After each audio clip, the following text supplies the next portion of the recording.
पानीपत के sector 29 part 1 में एक बड़ा हादसा होते होते बाल बाल बच गया। जमीन के नीचे दबी गैस की पाइपलाइन जेसीबी द्वारा सीवर दबाते वक्त फट गई।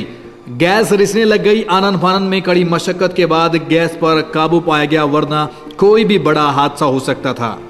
घटना करीब 12 बजे की है, जब सीवर लाइन के लिए जेसीबी द्वारा पाइप दबाए जा रहे थे।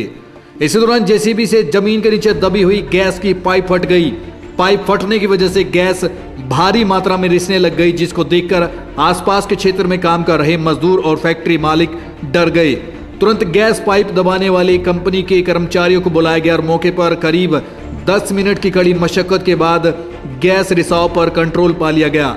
वहीं इस घटना के बाद आसपास के क्षेत्रों में फैक्ट्री मालिकों में इस बात को लेकर रोष, अगर समय पर काबू पाया नहीं जाता तो कोई भी ब्लास्ट हो सकता था, क्योंकि आसपास के क्षेत्र में हजारों की संख्या में फैक्ट्रियां हैं, कोई भी अनहोनी हो सकती थी। सूचना मिलते ही पुलिस मौके पर पहुंच गई। स्थिति अंडर कंट्रोल देखकर पुलिस का कहना था कि सब कुछ सामान्य है, किसी प्रकार का कोई खतरा नहीं है। लेकिन सवाल तो फिर भी वही उठता है कि इतनी बड़ी लापरवाही क्यों हुई? अगर ऐसे में कोई हादसा हो जाता तो उसका जिम्मेवार कौन था? बहुत नुकसान हो सकता था, काफ़ी बड़ा हादसा हो सकता था। जब मैं आया तो बहुत बड़ी लीकेज हो रही थी, बहुत आवाज़ आ रही थी। अगर किसी ने बीड़ी सिगरेट लगाई होती या कुछ और लगाया होता तो ज़्यादा बड़ा हादसा हो सकता था, मतलब कोई बंदा भी जख्मी हो सकता था। इसका कुछ लेवल होना चाहिए। काफ़ी इधर दूसरी फैक्ट्रियों को भी बहुत नुकसान हो सकता था, ब्लास्ट भी हो सकता था। तो हमारी यही डिमांड है कि इसका कुछ लेवल ऐसा करें कि पाइप या तो नीचे दबाएं और बाकी जो खुदाई होती है वो उसके ऊपर रखें, ऑटो कट वगैरह रखें, सिस्टम कुछ ऐसा रखें कि जिससे ये सही है, आगे ना ये हादसा होए।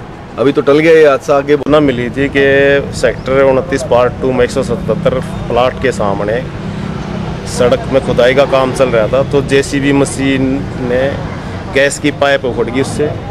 जिस सूचना पर गए, मौके पर गैस वाले विभाग वाले और ये काम सारा रुकवा दिया था, गैस बंद करा दी थी। कोई ऐसी घटना नहीं हुई कि भाई कोई हताहत हो या कोई ऐसी बात हो। तुरंत गैस बंद करा के कार्रवाई शुरू कर दी और वो काम रुक गया। तब तक वो गैस पाइप रिपेयर नहीं होगी तब तक आगे काम नहीं। अभी जो है इसमें आग लग सकती थी, कभी भी आस पड़ोस में इतनी तेज़ी से गैस निकल रही थी, जो बहुत तेज़ी से, तो इसकी वजह से आग लग सकती थी, जिससे कि जान माल का नुकसान भी हो सकता था। देखिए आसपास बहुत सारी फैक्ट्रियां हैं इसमें, तो हमारी यही प्रशासन से मांग है कि इसको जो है ऑटो कट किया जाए। अगर बाई चांस ऐसे कहीं लीकेज हो जाती है तो जल्द से जल्द इसको बंद करके कट लगाया जाए। इसके ऊपर वो इंडिकेशन देना चाहिए, कोई इंडिकेशन देना चाहिए उनको, यहाँ गैस पाइप है, ध्यान से रखें।